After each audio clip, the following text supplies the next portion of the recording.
I wonder who I still have coming in today. Let's see. Helen, daughter of the late Gerard de Narbonne. Oh, Helen! That chick's all right. Greetings, folks, and welcome to the series finale of Romeo on Shakespeare. I can't believe this is the very last episode. I appreciate all of you indulging me in this series, especially in that last episode. I don't know about you, but personally, I found that nasty encounter with Peter Frampton to be very distasteful and undignified. Imagine him getting upset because I used the song lyrics to show me the way when talking to blind Gloucester. I don't know how he's going to make it in show business if he can't take it. Anyway, I would have liked to have another go at him when I had the upper hand. Oh well, I guess it's too late for that now, though. Or is it?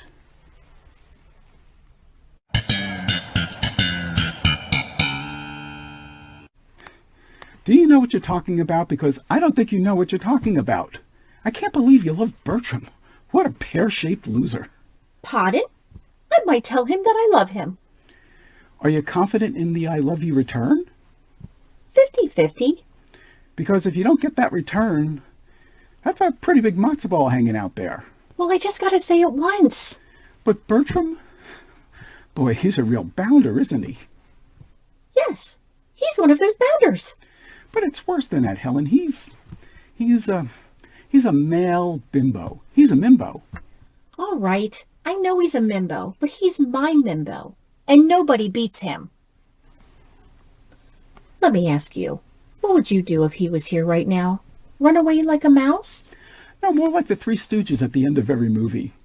Who are these stooges you speak of? They're a comedy team. Tell me about them. Everything. Well, they're three kind of funny-looking guys, and they hit each other a lot. You will show me these stooges? I will show you the Stooges. When? Well, I don't know where the Stooges are right now, but if I locate them, you'll be the first to know. In the meantime, let me get my notes and we can get started on your coaching session. As I've already said, Helen, my heart really goes out to you. Sometimes I think you're living in a fantasy world. You'll look at me like I'm the one who's crazy, but I fear that your love for Bertram may be unrealistic. I know in your mind you're saying, he's my husband and sooner or later, he will know our love was meant to be. As requested, I looked over the letter you want to send him in which you say, I know that eventually the arms I long for will open wide and you'll be proud to have me walking right by your side. I don't know how you can do this to yourself when you know and I know that he's the kind of boy who only wants to run around Italy enticing virgins. But I think you make it worse on yourself when you write, I'll keep waiting and someday, darling, you'll come to me when you want to settle down. Oh, my dear girl, I hate to see you throwing away your life on someone who is a complete tool. But as we agreed, we'll meet once more and then hopefully you'll see if he'll finally want the love he threw away before. Look, you've heard what I have to say. I don't know what the future holds for you and that good-for-nothing loser, but if you want to believe he's worthy of you and that he'll come back to you, then you go right on telling him in your mind, Bertram, one fine day, you're going to want me for your girl. Oi, mate. It's Peter Frampton. Let me in. I'll be right there. I got your note, but I could hardly make it out. I gather you're going through some type of 12-step program, and you're up to step 9. You have to apologize to everyone you ever wronged. It says to come here, and I'll get mine, so I'm here for my apology. Let me see that. That's not what this says at all. It says, come to my studio where I take my program for episode 39 and you'll get yours. Well, I'm here, so where's my apology? Who's that? Oh, just some friends of mine to make sure that you get yours. Hello. Hello. Hello. Hello. Hello. Hello. This is the punk I told you about who starred in that awful Sgt. Pepper movie in the 70s. Get him, boys! Lightning. Oh! Oh, wow. Oh, wise guy. Oh! No. Oh! Oh!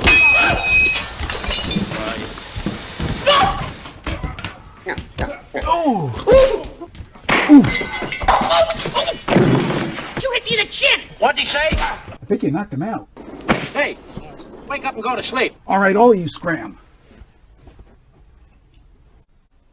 Well, that's it for me. You've been great.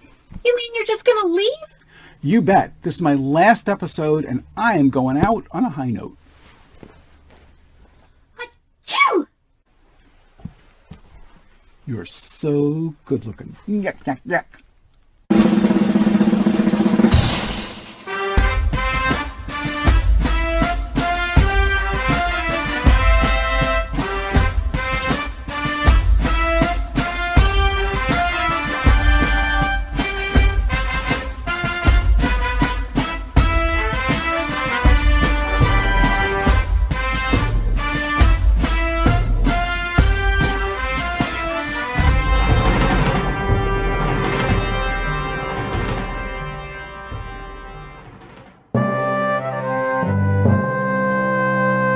In Jane Austen's classic 1831 novel Pride and Prejudice, the haughty and proud Mr. Darcy starts out thinking that he's too high above Miss Elizabeth Bennet, but with time he comes to realize that she possesses the most admirable qualities of virtue, decency, honor, a clever wit, and an incredible intellect, and he eventually marries her.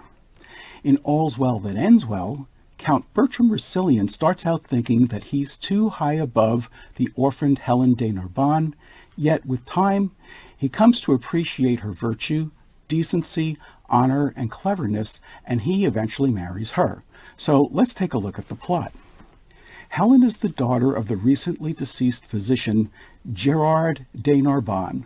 Unfortunately, because she is a low-born domestic servant, she becomes the ward of the kindly French-Spanish Countess Roussillon, who thinks of Helen as a daughter. A ward is usually an orphaned adult placed under the protection of a legal guardian. She's in love with the Countess's son Bertram, but he's very indifferent toward her because he thinks she's beneath him. He leaves for Paris to replace his late father as an attendant to the ailing King of France. Helen longs to be near Bertram and decides to follow him under the pretext of offering the king her services as a healer, since her late father left her his most effective remedies. The king is skeptical, but Helen stakes her life that her cure will restore the king's health, saying that if he dies, she agrees to be put to death. Fortunately, the king recovers and makes good on his promise to Helen that since she saved his life, she may choose a husband among any of his courtiers. The king assembles his court, and not surprisingly, Helen chooses Bertram. Unfortunately, he is shocked and repulsed because of her poverty and low status. Demonstrating his poor judgment of people, he rejects her, which offends and angers the king. Not wanting to go back on his promise, the king provides a dowry and forces Bertram to marry Helen. He reluctantly agrees to the marriage, but Bertram goes off to war in Italy right after the ceremony without even giving his brand new bride a goodbye kiss. Bertram takes along his friend Paralis, who is a weak, spineless, and disloyal friend. And even though Helen, the French Lord Lafeu, Countess Roussillon, her fool Lavache, and the two Lord Domains all realize that Paralis is a boastful coward, Bertram thinks well of him, demonstrating once again his poor judgment in people's characters. Bertram says that he will only consider Helen to be his wife if she can become pregnant with his child and get his family ring from him. Depressed and dejected, Helen decides to return to the Countess, who is now also her mother-in-law. The Countess is absolutely horrified at what her son has done and treats the virtuous, humble, and wronged Helen as her own child in Bertram's absence. Meanwhile, Bertram is fighting the wars in Italy along with the king's sons. At the same time, he becomes very attracted to the impoverished local noblewoman's virgin daughter Diana, who is aware that he doesn't care for his wife. The two Lord Domains are amazed that Bertram is so taken in by his cowardly friend Paralis that they urge Paralis to cross into enemy territory and fetch a drum which was lost in battle. While searching for the drum, a bunch of his comrades, posing as enemy soldiers, kidnap Paralis, blindfold him, and with Bertram in attendance, get him to betray his friends and to surrender a letter warning Diana about Bertram's lascivious nature. After missing her husband, Helen decides to follow Bertram to Italy. When she arrives, she befriends Diana and makes arrangements to trade places with her, whom Bertram is trying to take to bed. On Helen's advice, Diana gets Bertram's ring in exchange for her virginity. After Bertram reluctantly agrees to part with his ring, Diana trades his ring for one of Helen's. As a result of this bed trick, also known as the old switcheroo, Helen consummates their marriage and gains his ring without Bertram even realizing it. Even though Paralis knows that the jig is up, he's relieved just to be alive and decides to reinvent himself and seeks redemption by admitting his fall from grace to Lord Lafew, who agrees to assist him in his redemption. After Helen decides to fake her own death, Bertram thinks he's free of her and returns home to France. He tries to marry Lord Lafew's daughter, but Diana shows up and causes a ruckus in the king's court, claiming that she was seduced by Bertram. When Lafew hears about this report, he breaks off the engagement between his daughter and Bertram. Suddenly, Helen appears alive and well in the court. She explains how the rings were exchanged and announces that she's fulfilled her husband's challenge because she is carrying his child. Bertram is so impressed by everything that Helen did to win him that he promises to love her. Thus, the play concludes with the king delivering this epilogue. The king's a beggar, now the play is done. All is well ended, if this suit be won, that you express content, which we will pay, with strife to please you, day exceeding day. Ours be your patience then, and yours our parts. Your gentle hands lend us, and take our hearts. When we return, we'll look at some of the remarkable characters in All's Well That Ends Well. Many critics agree that All's Well That Ends Well is a problem play. Well, if that's true, the problem stems from flaws in two of the main characters. First, we have our heroine, Helen, who I've also seen referred to as Helena and Helena, but I'm not sure why. I decided to go with Helen, which is how she's listed in the Complete Works of William Shakespeare, Oxford edition. Helen is the daughter of Dr. Gerard de Narbonne, a renowned physician who passed away 6 months earlier. As a result, Helen is an orphan and becomes the ward of the Countess of Roussillon, who thinks the world of Helen, even though Helen is comparatively low-born and works as a gentlewoman for the Countess. What we know about Helen is that she is young, fair, wise, humble, and good. In fact, most people would agree that she's too good for the Countess's good-for-nothing son, Bertram. Bertram's father has also recently died, and he's now become the ward of the King of France, whom his father had previously served. At the beginning of the play, the king is gravely ill and near death. Helen uses her late father's skills and medicines to save the king's life, and in exchange, he agrees to allow her to pick the husband of her choice. Naturally, she picks Bertram, who doesn't want to have anything to do with her, and he flat out refuses to marry her. It's only after he faces the king's wrath that he changes his tune, even though he's determined to pretend she doesn't exist. Most people hate Bertram because he decides, against the king's will, to go to Italy to fight in wars rather than act as a husband to Helen. Not only that, but along with his cowardly companion Paralis, he spends his time in Florence seducing virgins. The main problem in the play is that Helen loves Bertram, the audience hates Bertram, and even after Helen outsmarts him and he says he will be a true husband to her at the end of the play, we don't really believe him, and we still don't understand what she sees in him in the first place. But in doing some research, let me see if I can help you come to terms with this character. Bertram is about 21 years old when his father dies. Without any say in the decision, he is instantly ordered by the king to marry Helen, whom he already knows and has not developed any feelings for. Yes, she is too good for him, even though he thinks the opposite is true. And we see that he makes terrible and reprehensible decisions. But he's only 21 years old. Think about all the mistakes you made when you were 21 years old. Bertram is immature, self-centered, and like most 21-year-old men, obviously not ready for marriage. But I'm sure he'd like to think that when he is ready, he would have a say in picking his own spouse. Let's also remember that Helen is very wise and mature, but she doesn't really understand Bertram yet either. So let's give this couple the benefit of the doubt, because it's Helen's clever ingenuity and persistence that eventually helps Bertram realize what a great cat she really is. When Helen goes to Italy, she meets Diana and her widowed mother. These women band together to outsmart Bertram. And Paralis may be a foolish coward, but after he's found out, at least he becomes humble, penitent, and reforms his life, so let's give him some credit for admitting his shortcomings and reinventing himself.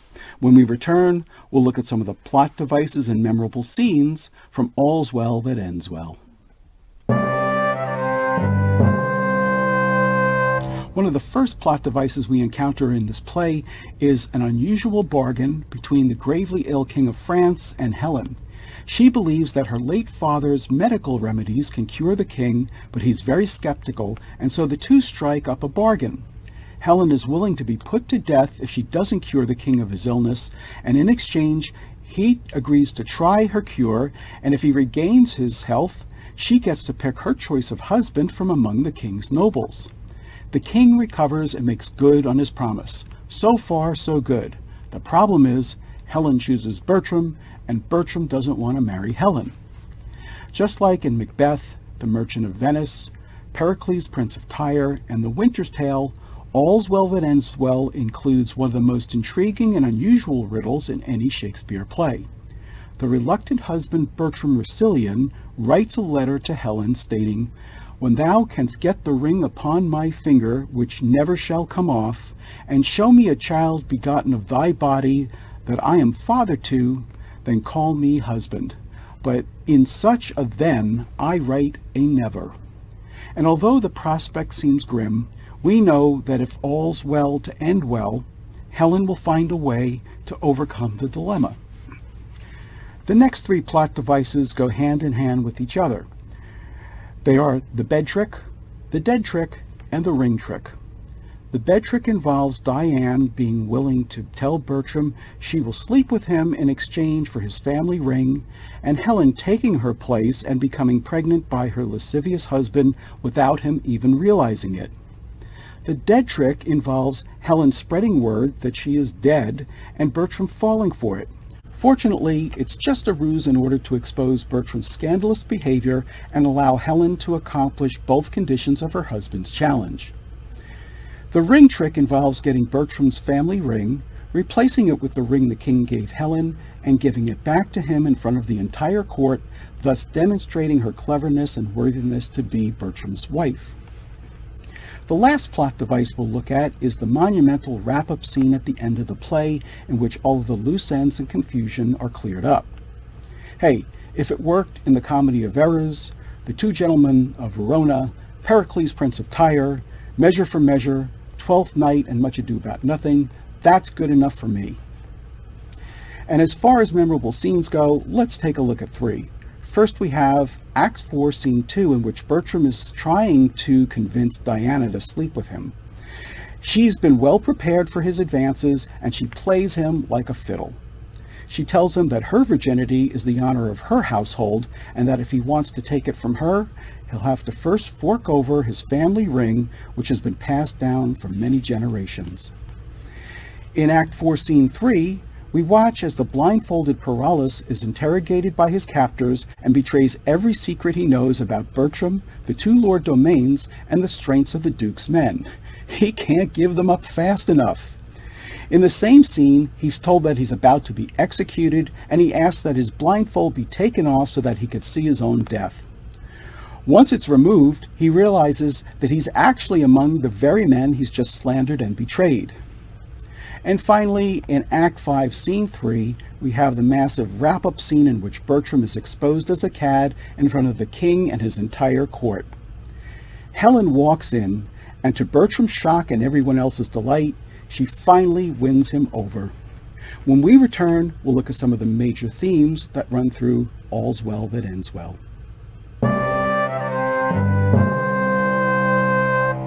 Chastity and lechery are two prevalent themes battling one against the other in All's Well That Ends Well.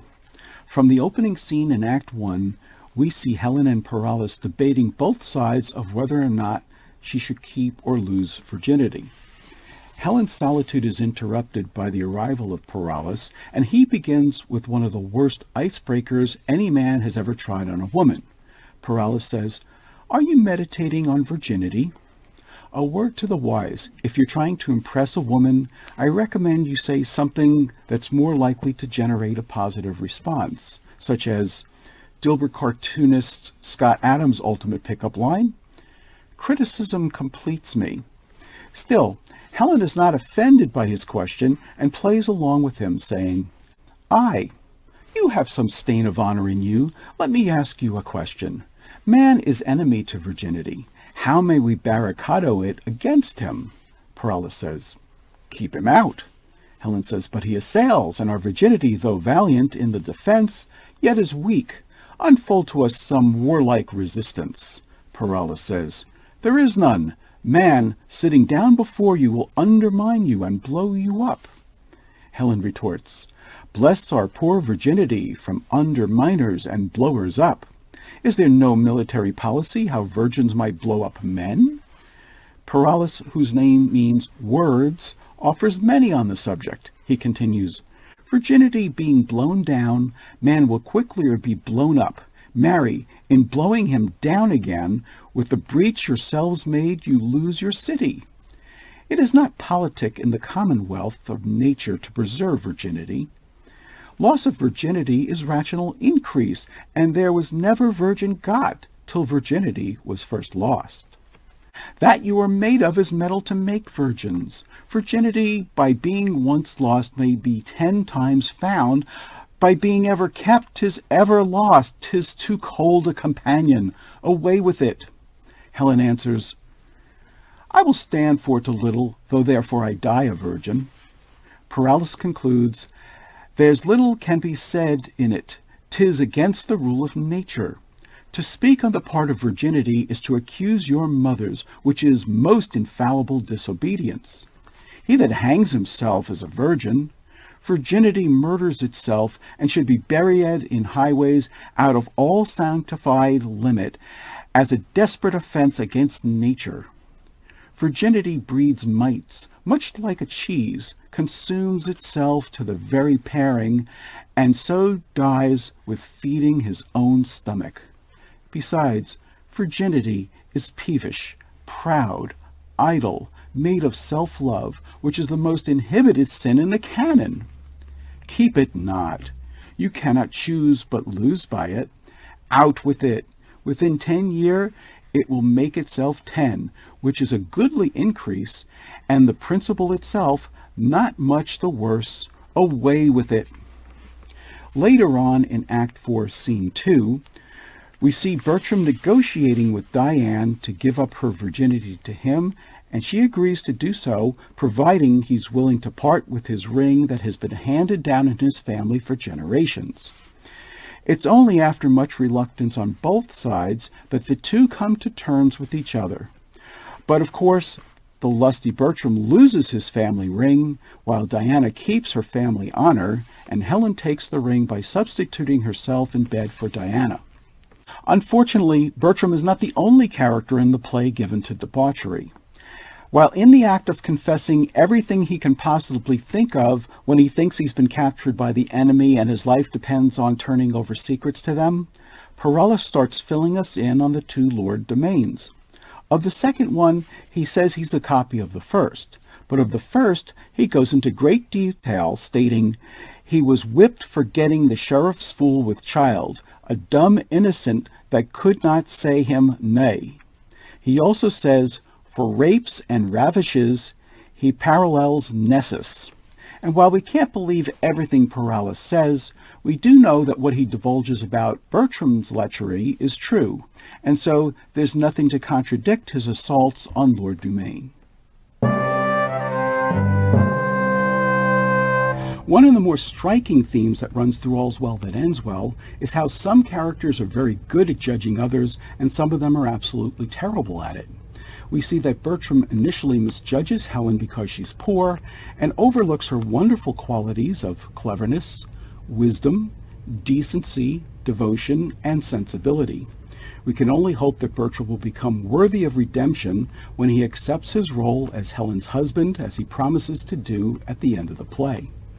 Bertram also sees Paralis as a good and brave friend, even though he's nothing but a scoundrel, a liar, a false friend, and a coward, and he only learns the truth when the two Lord Dumaines show Bertram Paralis's interrogation. Helen appears to demonstrate poor character judgment by setting her heart on Bertram. She certainly doesn't know him very well, and indeed his behavior throughout most of the play is deplorable towards her and Diana. Helen is wise, and perhaps it's her good judgment of character that enables her to see Bertram's potential, and she's willing to wait for him to achieve his promise.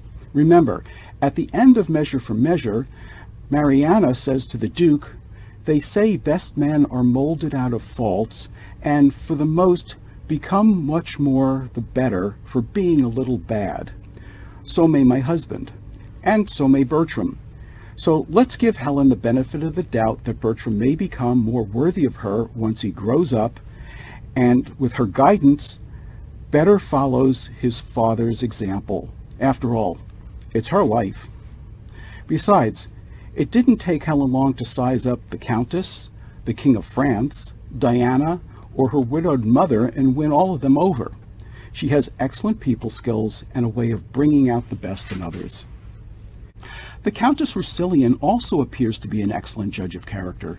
Even though she loves her son, she's not blind to his shortcomings and makes no excuses for his bad behavior. She recognizes Lavatch as a scurvy sort of rascal whom her late husband took pity on and only uses him when she absolutely has to. But when it comes to Helen, we see her compassionate side, and unlike some overprotective mothers who think a poor, orphan peasant is not good enough for her son, she embraces Helen's goodness and takes her side over Bertram's. We don't see a lot of the widow Capulet of Florence, but we can tell she's a good judge of character and trusts Helen to have Diana's best interest in mind. We know that she sizes up Bertram accurately as well. Diana genuinely trusts Helen, but is assisted in this area by her mother's wise counsel. She's a bit naive, so their protective supervision of her comes in handy to keep her from becoming just another one of Bertram's conquests. The King of France is also a good judge of Helen and Lafay's characters, even though he's a little wary of their recommendations. He catches on to Bertram's lecherous shortcomings pretty quickly. He's very cautious about Diana at the beginning, but eventually he realizes that her evasiveness is just a ploy to help Helen fulfill Bertram's challenge, and the king rewards Diana handsomely with a large dower at the end. And Lord Lafay demonstrates good judgment in Helen by recommending her to the king. He's taken in initially by Bertram, but wisely withdraws his willingness to allow him to marry his daughter Maudlin. However, when it comes to Paralis, he was the first person who found him out, yet he didn't kick him when he was down, and instead Lafay invites him into his house and seems willing to help him further on his road to redemption. When we return, we'll look at some of the most powerful lines in All's Well That Ends Well. There may be some problems with the character flaws in this play, but there are no problems with the many spectacular and moving lines in All's Well That Ends Well. Let's first get acquainted with the Countess, who strives to give her son Bertram some sage advice before leaving to serve the King of France. In Act 1, Scene 1, she tells him, "Be thou blessed, Bertram, and succeed thy father in manners as in shape." Thy blood and virtue contend for empire in thee, and thy goodness share with thy birthright. Love all, trust a few, do wrong to none. Be able for thine enemy rather in power than use, and keep thy friend under thine own life's key. Be checked for silence, but never taxed for speech. What heaven more will, that thee may furnish, and my prayers plucked down fall on thy head. Farewell, my lord. There's something very endearing about a dear, sweet young woman expressing her unrequited love. Here is Helen again in Act 1, Scene 1, deifying Bertram and seeing him almost as great as the sun above her. Oh, were that all! I think not on my father, and these great tears grace his remembrance more than those I shed for him. What was he like? I have forgot him. My imagination carries no favor in it but Bertram's. I am undone. There is no living, none, if Bertram be away. 'Twere all one that I should love a bright particular star and think to wed it. He is so above me.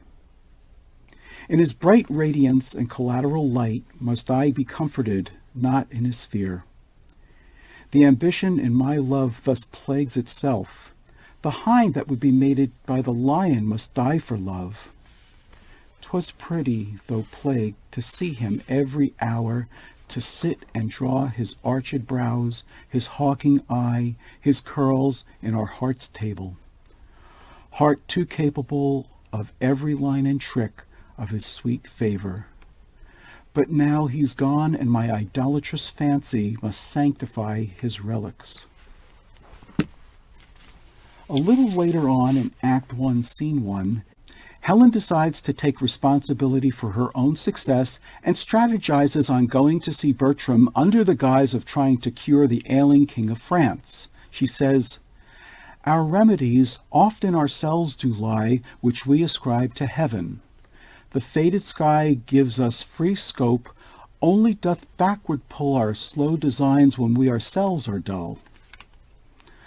What power is it which mounts my love so high that makes me see and cannot feed mine eye? The mightiest space and fortune nature brings to join like likes and kiss like native things. Impossible be strange attempts to those that weigh their pains and sense, and do suppose what hath been cannot be. Whoever strove to show her merit that did miss her love. The king's disease, my project may deceive me, but my intents are fixed and will not leave me." But before Helen goes, the Countess confronts her and relentlessly asks her if she loves Bertram. Here's Helen in Act 1, Scene 3 saying, "Then I confess, here on my knee before high heaven and you, that before you and next unto high heaven, I love your son. My friends were poor but honest, so's my love. Be not offended, for it hurts not him that he is loved of me. I follow him not by any token of presumptuous suit, nor would I have him till I do deserve him, yet never know how that desert should be.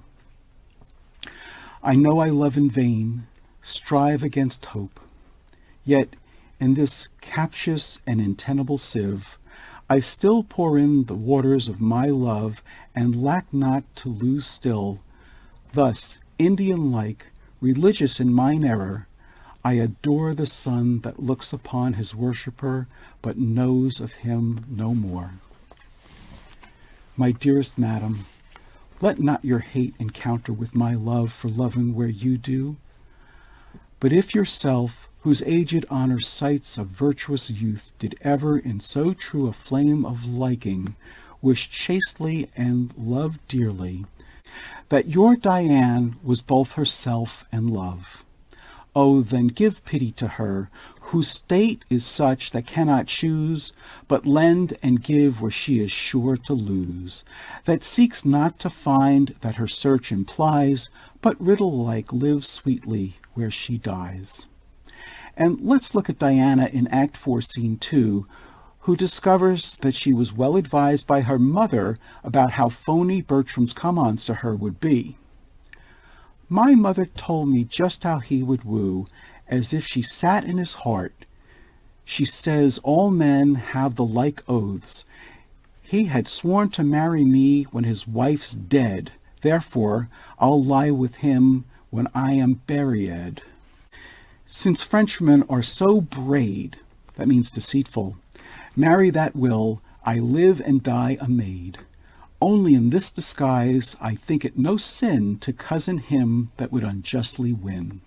Fortunately, Diana had a good positive support base surrounding her, or she very likely might have fallen for Bertram's overtures. And finally, in Act 4, Scene 2, we see Paralis express his relief that he's still alive after thinking he was about to be executed by his enemies. And even though his friends all know him to be a coward and a liar, he plans to reinvent himself as a much more humble and decent man. Yet am I thankful. If my heart were great, 'twould burst at this. Captain, I'll be no more. But I will eat and drink and sleep as soft as captain shall. Simply the thing I am shall make me live. Who knows himself a braggart, let him fear this, for it will come to pass, that every braggart shall be found an ass. Rust sword, cool blushes, and Paralis lives safest in shame. Being fooled by foolery thrive, there's place and means for every man alive. Leave it to Shakespeare to find and point out the good even in a cowardly liar and fool. When we return, we'll look at some of the major turning points in All's Well That Ends Well and correlations to some of the other Shakespeare plays.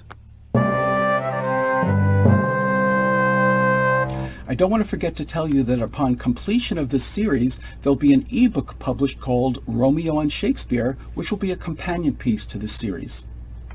As we take a look at 3 key turning points, we'll begin in Act 1, Scene 3, when Helen is forced to admit out loud to the Countess Rousillon that she is in love with her son Bertram. At first, she feels shame because of her low birth and fears she'll be thrown out onto the street.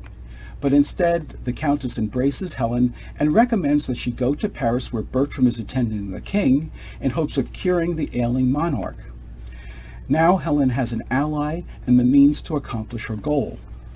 Next, in Act 2, Scene 3, we see that the king has recovered from his illness and is up and dancing with joy. He allows Helen to select the husband of her choice, and naturally she picks Bertram. Not only that, but the king also agrees to provide Helen with honor and a sizable dower to remove Bertram's claims that she's beneath him. And finally, in Act 4, Scene 3, we watch as Diana gets Bertram to give up his family ring in exchange for her virginity. Diana gives the ring to Helen. Helen switches places with Diana and sleeps with her husband and becomes pregnant by him. Having both Bertram's ring and baby fulfills his obligation and earns Helen the right to call him her husband. Since this was the last Shakespeare play in the series, it seems only natural that there would be the most correlations to all of the other Shakespeare plays, and that certainly turned out to be the case. At the beginning of the play, Helen and Bertram are each mourning for their respective fathers, and the Countess is mourning the death of her husband. In Twelfth Night, both Viola and Olivia are mourning the death of their fathers and brothers. At the beginning of Hamlet, the title character is mourning for the loss of his father, and in Love's Labour's Lost, the Princess of France mourns the death of her father at the end of the play. In the opening scene, after Count Rousillion's death, Lord Lafeu tells the Countess and Bertram that they will find a husband and a father respectively in the King of France. This is similar to what Claudius says to Gertrude and Hamlet in Hamlet. Henry V also tells his brothers that he will be a father to them after the death of Henry IV.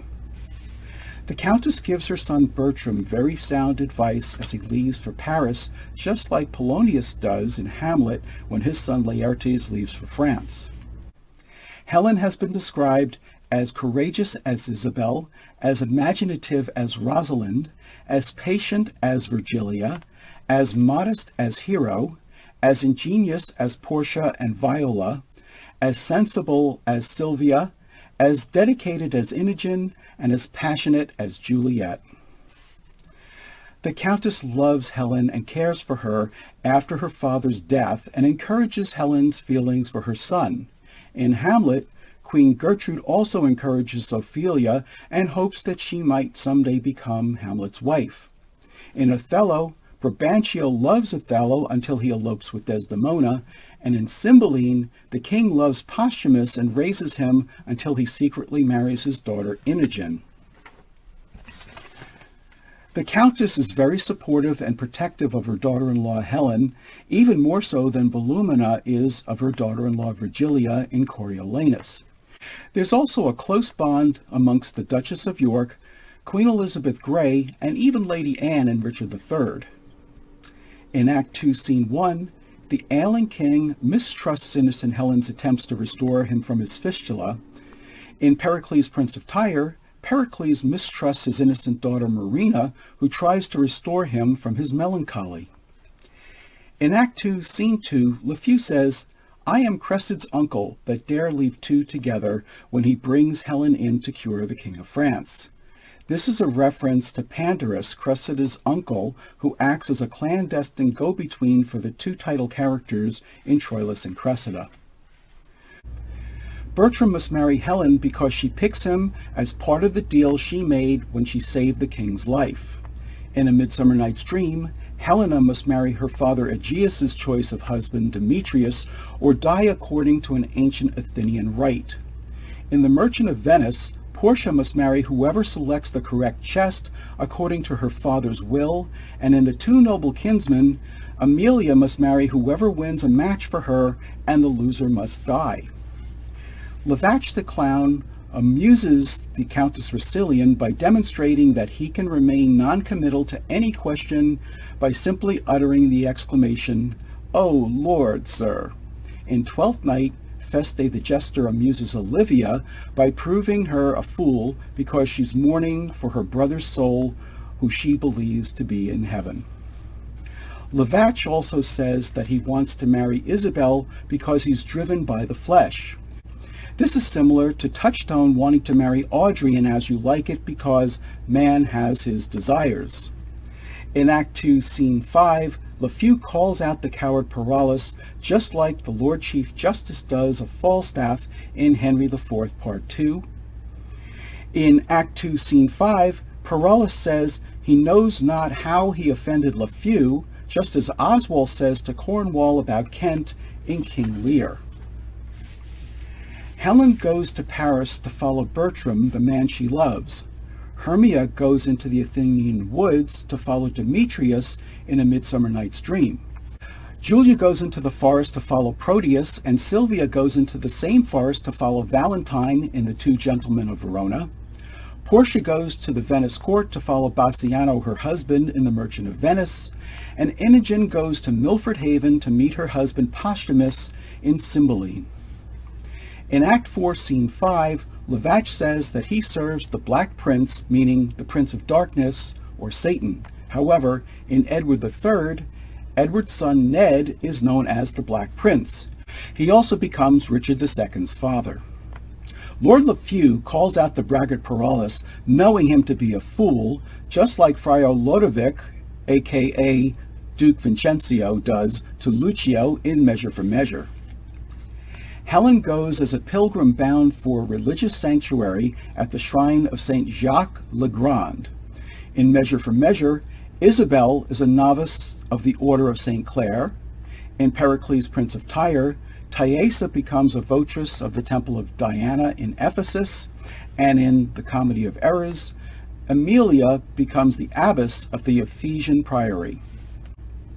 Diana, her mother, and Mariana all join with Helen to thwart the bad Bertram's exploits. This is like Mariana and Isabel thwarting Lord Angelo in Measure for Measure, Mistress Quickly, Mistress Ford, and Mistress Page thwarting Falstaff in The Merry Wives of Windsor, and the Duchess of York and Queen Elizabeth standing up to the evil Richard III. Diana's last name is Capulet and is descended from that house, which is also Juliet's last name in Romeo and Juliet. Also, in Twelfth Night, Sir Andrew Aguecheek had a grey horse named Capulet. Diana, her mother, Mariana, and Helen all watched soldiers returning on parade from a window above, just like Pandarus and Cressida do in Troilus and Cressida.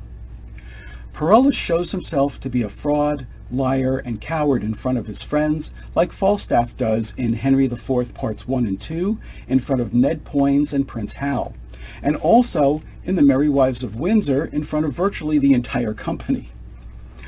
Also, when Parolles is slandering his friends who are listening in, they can hardly restrain themselves from striking him. This is similar to Sir Toby Belch watching Malvolio talk about him behind his back in Twelfth Night. When Bertram discovers that Parolles is a phony, he says, "A plague on him." In Twelfth Night, Sir Toby Belch says, "A plague of these pickle herring."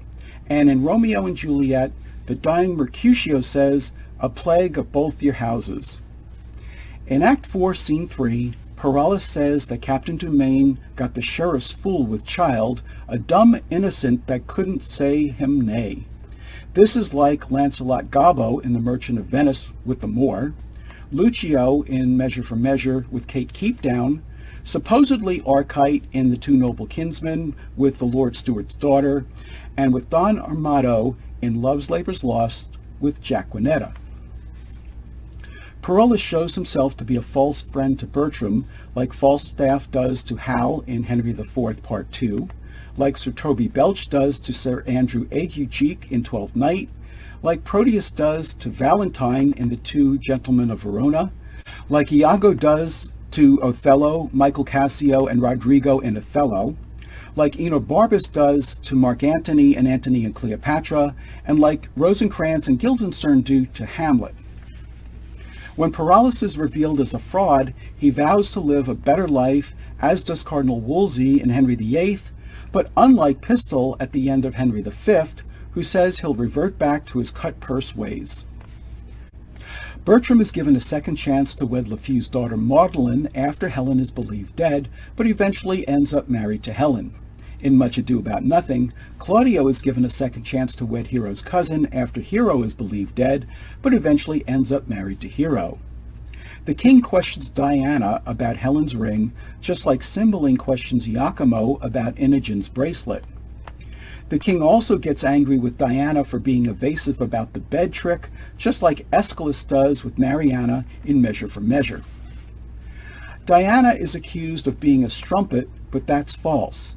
In Much Ado About Nothing, Hero is accused of being a common stale, but that's false too.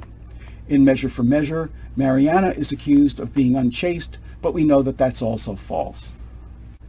At the end of the play, Helen, who is believed to be dead, miraculously appears alive, just like Thaisa in Pericles, Prince of Tyre, Amelia in The Comedy of Errors, Hermione in The Winter's Tale, Hero in Much Ado About Nothing, Ned in Edward III, and Claudio in Measure for Measure. There are also some biblical correlations in All's Well That Ends Well. The prideful Captain Parolles bears many similarities to the prodigal son, and although he returns to Lord Lafayette instead of to his own father, he does so humbly and penitently, and Lafayette takes pity on him and helps him to redeem himself. In Act 4, Scene 5, Lavache tells Lafayette, "I am for the house with the narrow gate, which I take to be too little for pomp to enter. Some that humble themselves may, but many will be too chill and tender, and they'll be for the flowery way that leads to the broad gate and the great fire." This is a direct correlation to St. Matthew chapter 7, verses 13 and 14, which reads, "Enter ye at the narrow gate, for wide is the gate and broad is the way that leadeth to destruction, and many there are who go in thereat. How narrow is the gate, and strait is the way that leads to life, and few there are that find it. And finally, there's also a biblical story in Genesis chapter 38 about Judah, the father of Onan, who was killed for spilling his seed. Unbeknownst to Judah, after his wife's death, he sleeps with his dead son's widow and impregnates her.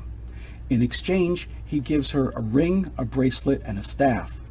3 months later, Judah is told that his daughter-in-law Thamar had become a prostitute and is with child. But just before she's about to be burned, she sends to Judah saying, "By the man to whom these things belong, I am with child. See whose ring and bracelet and staff this is." And her life was spared. So there you have it. I hope I didn't miss too many correlations, but it just goes to show that the deeper you look at Shakespeare's work, the more new tidbits you'll discover. When we return, we'll look at some of the remarkable actors in the 1981 BBC Shakespeare version of All's Well That Ends Well.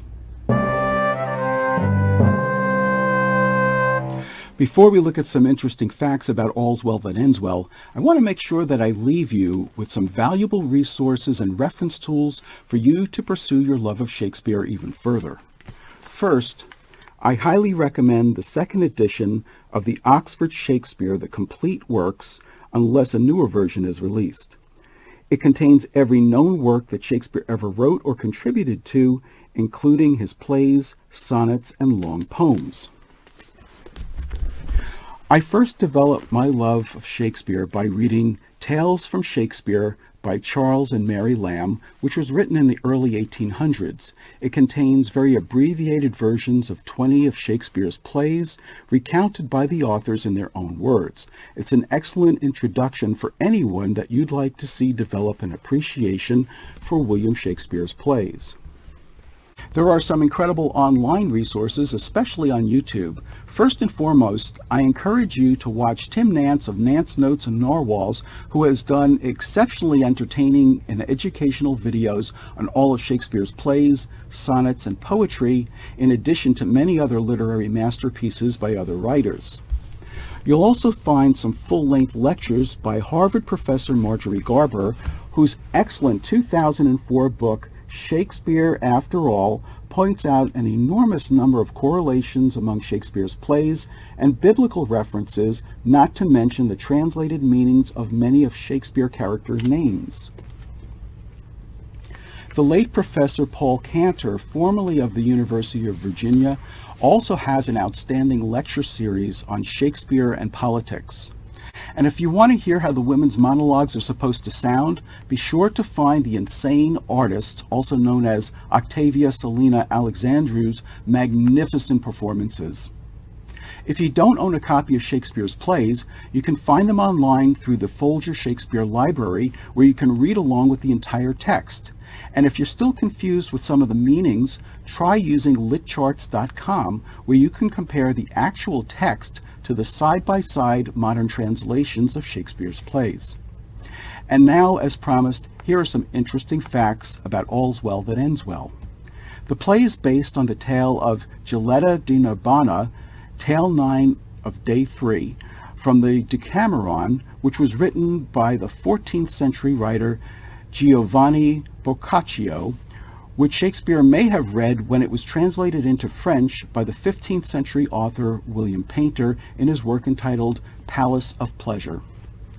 All's Well That Ends Well is one of Shakespeare's lesser-known works and has been criticized because Bertram switches his feelings about Helen from hatred to love in just one line at the end of the play. Some critics even think it's possible that there may have been some missing lines at the end of the play, but that's only speculation. Still, if it is a problem play, the only real problem is that it reflects real life very closely. Our heroine's name is Helen in the Oxford Shakespeare Complete Works, but she also goes by Helena and Helena. This was probably to help with the flow of the text. The actual Parolles was Charles, the Duke of Aumale, a cousin of the Dumains, who was hanged, drawn, and quartered in effigy and died in Flanders. These facts were included in Christopher Marlowe's work, The Massacre in Paris, and further demonstrates Shakespeare's incredible knowledge and attention to detail. By the way, Perales' name means words in French, which is ironic because he tells the second Lord Dumaine, "I love not many words." Bertram says that he was told that Diana's name was Fontabelle, which means beautiful fountain, whereas Diana is well known as the goddess of virginity, among other names. If we were to make a list of Shakespeare's bad boyfriends, most people would probably put Bertram at the top of the list for defiling virgins and telling them his wife is dead.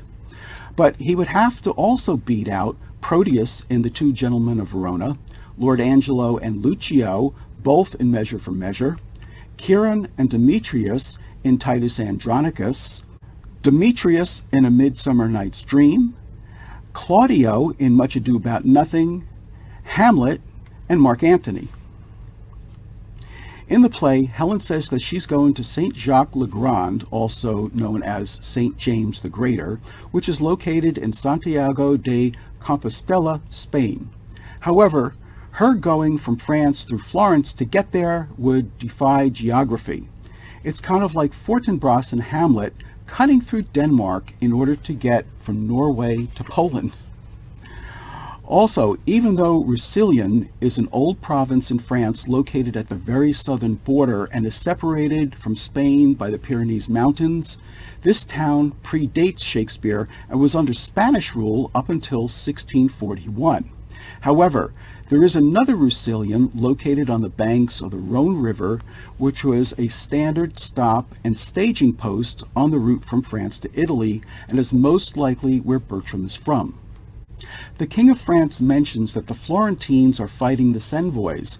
These were people from the Republic of Siena, a town in Italy which was at war with the state of Florence and was defeated in 1559. Irish playwright George Bernard Shaw commented on the Countess of Roussillon, stating that her character was the most beautiful old woman's part ever written. And although it doesn't have anything to do specifically with All's Well That Ends Well, I didn't want to conclude this series without mentioning that Pope Adrian IV, the only English pope who reigned from 1154 to 1159, was originally named Nicholas Breakspere. When we return, we'll look at some of the remarkable actors in the 1981 BBC Shakespeare version of All's Well That Ends Well. Before we look at some of the actors in the 1981 BBC Shakespeare version of All's Well That Ends Well, I want to give credit to the director, Elijah Moshinsky, for his incredible camera work, especially in the scene where Perales realizes that he's been made the butt of a prank, and in the wrap-up scene in which the camera captures the faces of all in attendance as they discover that Helen is still alive. Also, Stephen Oliver's hauntingly beautiful refrain that plays throughout the entire play is arguably the finest piece of music in the entire series. The reason I harp on the BBC Shakespeare DVD series so much, even though it was recorded over 40 years ago, is because of the superior acting, the completeness of the series, only Edward III and the two noble kinsmen are absent, and its dedication to the original text. While there are many other versions of Shakespeare plays, I've been disappointed with most of them when they decide to take liberties with the original material specifically to improve, or more often, co-opt them for their own social or political agendas. I also want to thank Crystal Grove for providing the voice of Helen at the beginning of this episode, and Kevin Hallman of Hallman Media for providing all of the additional voices, British accents, and special effects needed to produce this video series. And now to the actors. Ian Charleson, who plays Bertram, also played Fortinbras in Hamlet in 1980, and Octavius Caesar in Antony and Cleopatra in 1981. Cecilia Johnson, who plays the Countess Roussillon, also played the nurse in Romeo and Juliet in 1978. Pippa Gard, who plays Diana, also played Marina in The Tempest in 1980, and Hermia in A Midsummer Night's Dream in 1981. Notably, in all three plays, the actress was charged with guarding her virginity, modesty, and honor against the advances of unwanted aggressors. Kevin Stoney, who plays Ronaldo, also played Aeschylus in Measure for Measure in 1979. Rosemary Leach, who plays the widow Capulet of Venice, also played Emilia in Othello in 1981. Max Arthur, who plays the second gentleman, also played Lucilius in Timon of Athens in 1981. Robert Lindsay, who plays Captain Dumaine, also played Fabian in Twelfth Night in 1980. Lysander in A Midsummer Night's Dream in 1981. Iachimo in Cymbeline in 1982. And Benedick in Much Ado About Nothing in 1984. Also in 1984, he starred in a revival of Me and My Girl opposite Emma Thompson, earning him a Tony Award, and in 2021, Lindsay starred as Moonface Martin in a revival of Anything Goes, in which he was reunited with Felicity Kendall, his 1980 Twelfth Night co-star, after 41 years. Terence McGinty, who plays the first gentleman, also played Lucianus in Hamlet in 1980, Servilius in Timon of Athens, and the second gentleman in Othello, both in 1981, and the British captain in Cymbeline in 1982. He also plays Thomas Mowbray in the 2003 version of Richard II with Mark Rylance. Angela Downs, who plays Helen, also played Mrs. Cole in the 1996 Gwyneth Paltrow version of Emma. James Simmons, who plays a bachelor, also played Sir Andrew Aguecheek in the 1988 Kenneth Branagh version of Twelfth Night, and Duke Edward of York in the 1989 Kenneth Branagh version of Henry V. And finally, the magnificent actor Michael Hordern, who plays LeFou, played Capulet in Romeo and Juliet in 1978, Prospero in The Tempest in 1980, King Lear in King Lear, and Jupiter in Cymbeline, both in 1982. And before that, he played Senex in the 1966 film A Funny Thing Happened on the Way to the Forum with Zero Mostel and Michael Crawford, and Baptista in the 1967 Elizabeth Taylor, Richard Burton version of The Taming of the Shrew. Now, stay tuned for today's trivia challenge, which is called Title Characters. All right, and now it's time for today's trivia challenge, which is called Title Characters. Identify the Shakespeare play by these title characters whose names don't appear in the titles. Number 1, Valentine and Proteus. Number 2, Alice Ford and Margaret or Meg Page. And number 3, Archite and Palamon. When we get back, I'll give you the answers, and we'll wrap up with some relevant lessons from All's Well That Ends Well. Okay, let's see how you did on today's trivia challenge called Title Characters. You are to identify the Shakespeare plays by these title characters whose names don't appear in the titles. Number 1, Valentine and Proteus. They are the two gentlemen of Verona. Number 2, Alice Ford and Margaret or Meg Page. They are the Merry Wives of Windsor. And number 3, Archite and Palamon. They are the two noble kinsmen. Now, let's wrap up with some relevant lessons from All's Well That Ends Well. First, be persistent. Success is a little like wrestling a gorilla. You don't rest when you get tired. You rest when the gorilla gets tired. Second, when looking for love, make sure that you're evaluating your spouse against the right qualities, such as virtue, decency, intelligence, selflessness, and trustworthiness.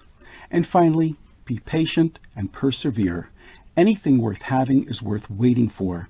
Remember that in the confrontation between the rock and the stream always wins. Not with strength, but with persistence. And I want to say thank you to my wonderful 88-year-old Aunt Norma for being my greatest encourager and inspiration for this series. I'm Dave Romeo, and thank you for watching the series finale episode of Romeo and Shakespeare. I truly hope you found these episodes as entertaining to watch as they were to make. Of course, one of the best things about Shakespeare's plays is that you can watch them over and over again and always learn something new. And so I hope you'll enjoy rewatching these episodes as well. So with that in mind, please join me next time in episode 1, when a Roman world leader flocks to Egypt for fun.